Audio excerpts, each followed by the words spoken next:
आपली गावं, शहरं, आपली राहती घरं ज्या ठिकाणी असतात, त्या ठिकाणी सुद्धा प्रगल्भ इतिहासाचा वास असतो. पण आपल्या रोजच्या धकाधकीच्या जीवनात आपण त्याच्याकडे कानाडोळा करतो. काही फार प्रमाणात आपण त्याला गृहीतच धरतो किंवा कधी पूर्णपणे जाणून घेण्याचा प्रयत्न सुद्धा करत नाही. मराठी मंडळवर हीच संकल्पना घेऊन मी तुमचा होस्ट निलय गोखले तुम्हाला तुमच्या शहरातील प्राचीन इतिहास दाखवणार आहे. तर आज आपण भेट देत आहोत नाशिकच्या पांडवलेणी.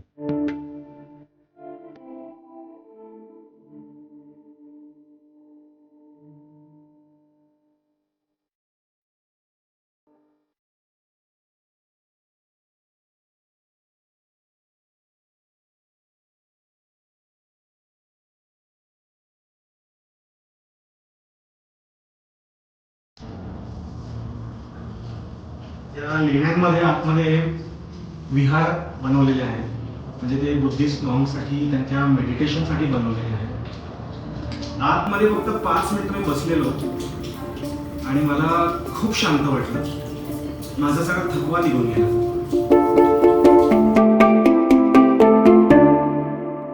नाशिक शहरापासून साधारण 8 किलोमीटर अंतरावर वसलेल्या आहेत त्रिरश्मी बुद्ध लेणी, ज्यांना पांडव लेणी म्हणूनही ओळखले जाते.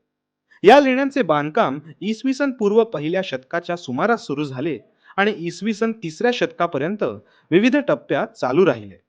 आणि गुफांमधील दगडांवर कोरीव काम हे इसवी सन पूर्व 2ऱ्या शतकापासून ते इसवी सन 6व्या शतकापर्यंत सुरू होते. सातवाहन, क्षत्रप आणि अभिर राजवंशांच्या देखरेखीखाली या लेण्यांचे बांधकाम सुरू झाले. या राजवंशावळीतील प्रशासकांनी या लेण्यांची स्थापना करण्याचे ठरवले. सुरुवातीला हिनयान पंथाच्या प्रचारासाठी बांधण्यात आलेल्या त्रिरश्मी बुद्ध लेणी महायान पंथाच्या परंपरेत सुद्धा सामावली गेली. हिनयान पंथात शिस्त, ध्यान आणि गौतम बुद्धांनी सांगितलेल्या मार्गाचं काटेकोरपणे पालन करून स्वतःचं निर्वाण करण्याकडे भर दिला जात असे. त्यामुळे कोणत्याही प्रकारची मूर्ती, कोरीव काम यांचा प्रभाव नव्हता. या उलट महायान पंथात बोधिसत्व म्हणजेच शिक्षक स्वतःच निर्वाण करण्याआधी इच्छुक लोकांना धम्माचा मार्ग शिकवत असत.